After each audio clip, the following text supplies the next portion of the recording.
Assalamualaikum warahmatullahi wabarakatuh.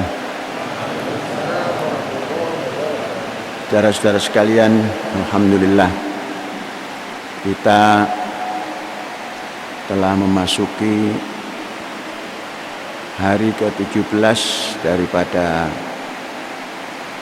bulan Juli, dan 13 hari lagi kita masuk ke Idul Adha. Saudara-saudara, menurut data yang kita terima setiap hari dari juru bicara PSBB, bahwa penambahan kasus daripada COVID-19 di Indonesia semakin meningkat. Posisi sampai dengan hari ini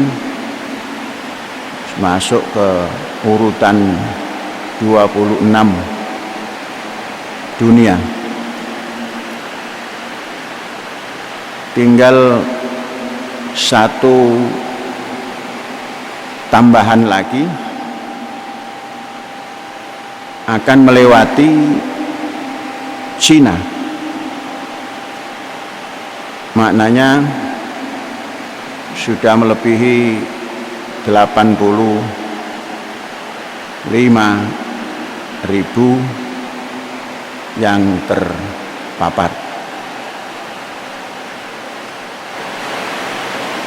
Saudara-saudara, dan jumlah yang wafat juga cukup besar. Di Asia Tenggara, negara kita terbesar yang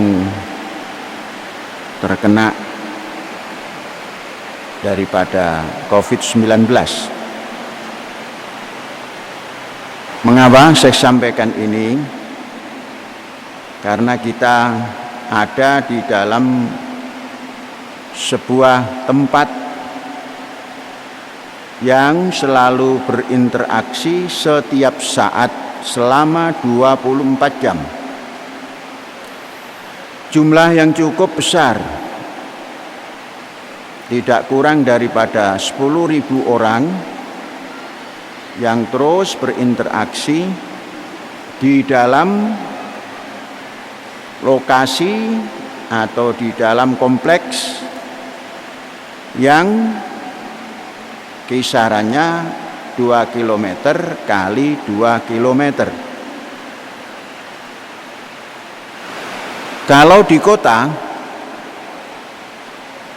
masyarakat hidup dalam lokasi yang sempit, tapi mereka terisolasi karena dalam setiap kelompok kecil ada di dalam rumah. Sedangkan kita memiliki tempat, dalam satu tempat itu dihuni oleh lebih dari 1.000 orang, sekalipun memiliki kamar-kamar. Namun lingkungannya tidak bisa dihindari daripada perjumpaan orang per orang. Inilah sesuatu yang kita anggap muskil kalau kita tidak menangani secara serius.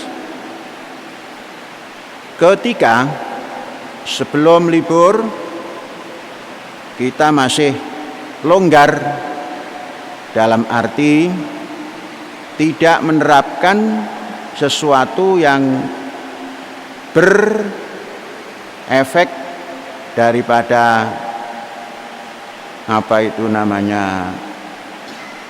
sanksi.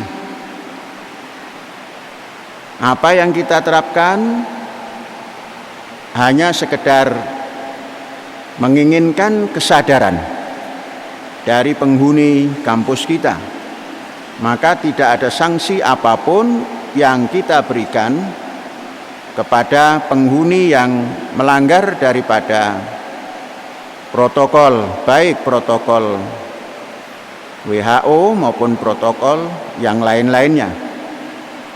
Setelah libur ini,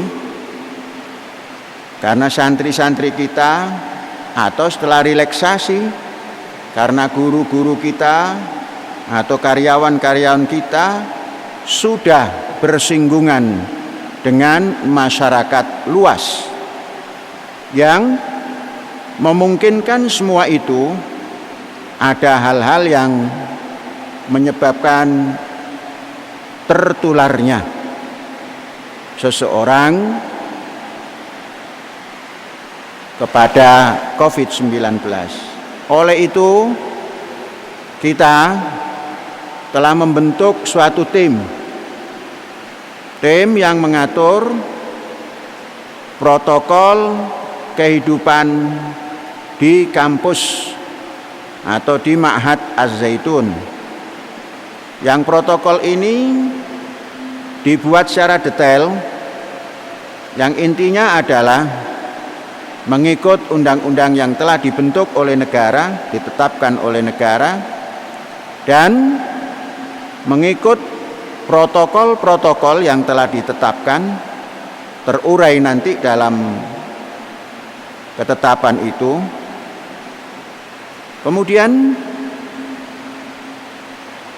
ketetapan itu harus diikuti atau wajib diikuti, ditaati oleh seluruh penghuni tanpa kecuali. Bukan untuk pelajar, tapi untuk penghuni. Penghuni kita ada pelajar. Pelajar kita ada tingkatan-tingkatan dasar, menengah, dan perguruan tinggi. Kemudian ada dosen, ada guru, ada karyawan, ada eksponen, ada tamu yang akan datang, dan ada pekerja yang akan bekerja di lingkungan kita. Semuanya ini harus mengikuti aturan yang dibuat oleh kampus kita. Kemudian di sana bila terjadi pelanggaran-pelanggaran, maka siapa yang melanggar ditetapkan sanksi denda. Besarannya sampai dengan 100.000 per pelanggar. Mengapa? 100.000 ini besar. Kalau kita belikan bakso, dapat berapa mangkok itu? Kalau kita belikan roti kangen, dapat berapa keping itu? Paling tidak dapat 20 keping. Kalau dimakan satu hari 2 kali, cukup untuk 10 hari. Sesuatu yang sangat besar untuk tingkatan kehidupan di kampus kita. Tapi itu kita tetapkan. Harus ditetapkan karena kita ingin melaksanakan ini dengan sukses. Dan kesuksesan pelaksanaan protokol kesehatan di kampus kita ini, suksesnya individu-individu kita semua. Kalau kita selamat dari serangan COVID, maka individu kita selamat dan kita dapat menjalankan aktivitas secara selamat dan kita mendapatkan yang lain-lain dari kegiatan itu secara selamat. Jangan sampai terjadi kita ini abai dan lengah terhadap sesuatu yang menjadi wabah dalam dunia ini. Kita lengah, maka kita akan rugi sendiri. Dan ini nanti akan diadakan tausiah atau akan diadakan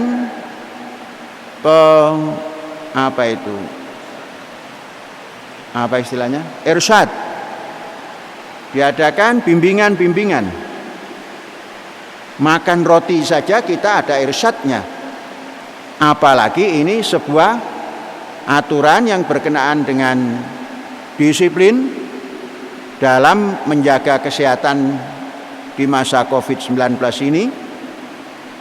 ini harus diadakan irsyad, bimbingan, guidance, tentunya berkelompok-kelompok. Sangat mungkin pada bulan-bulan yang akan datang atau mungkin pekan-pekan yang akan datang, bila situasi nasional terus menaik, tidak turun, kita akan lockdown. Yang kita istilahkan bukan PSBB, tapi lockdown.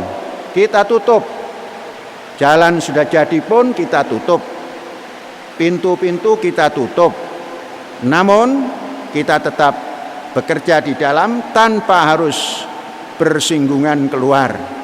Dan kesejahteraan sosial pun tetap dilakukan dengan sebaik-baiknya. Bahkan akan ditingkatkan kalau memang dalam kondisi tertutup. Kalau angkatan pertama, yaitu lockdown pertama, kita merubah makanan, kita rubah dari yang kurang berkandungan nutrisi baik, kita jadikan makanan yang penuh nutrisi yang bisa menyangga kesehatan kita dan bisa mempertebal ketahanan fisik kita. Kemungkinan nanti kita akan tambah apa yang bisa mempertebal ketahanan, memperkokoh ketahanan. Misal kata ikan yang kita makan, ini sudah kita lakukan. Pelan-pelan akan kita jadikan menu utama. Kemudian buah mulai kita bisa makan buah segar, buah yang kita hasilkan sendiri, yang kita tahu apa kandungan nutrisi yang dimakan oleh buah yang kita tanam itu. Jadi cara yang seperti ini diusahakan. Inilah mewujudkan satu keadilan sosial bagi penghuni yang ada di kampus ini. Jadi saudara-saudara, waspada dan jangan pernah, saya takut didenda 100.000 sehingga saya tidak mau melanggar. Lebih baik sadar. Anjen tidak sadar ya kena denda. Maka tau'an au karhan, saudara-saudara. Saudara tau'an, sadar, saudara tenang. Karhan tidak menyadari, ia kena denda. Saya melanggar terus, keluar dari kampus. Nah, ini sebuah tatanan yang harus kita yakini bahwa semua ini untuk kesejahteraan hidup kita. Sejahtera diawali daripada sehat. Proses sejahtera itu panjang. Sehat dulu, setelah sehat cara berpikir kita normal, maka logika kita berjalan dengan baik. Logika berjalan dengan baik, maka step langkah kita teratur dengan baik. Kalau step sudah teratur dengan baik, ultimate goal-nya bisa dicapai. Nah, inilah yang kita harapkan makna daripada terjadinya COVID-19 sebagai wabah dunia. Dan kita ambil hikmah, bukan kita mengeluh daripadanya. Itu berjalan, silakan kamu berjalan. Kami bertahan dengan apa yang tidak kamu sukai, sehingga kamu tidak menemukan saya dan saya tidak bersinggungan dengan kamu. Begitulah kita menghadapi virus ini. Wallahu a'lam bishawab. Alhamdulillahirabbil alamin. Merdeka.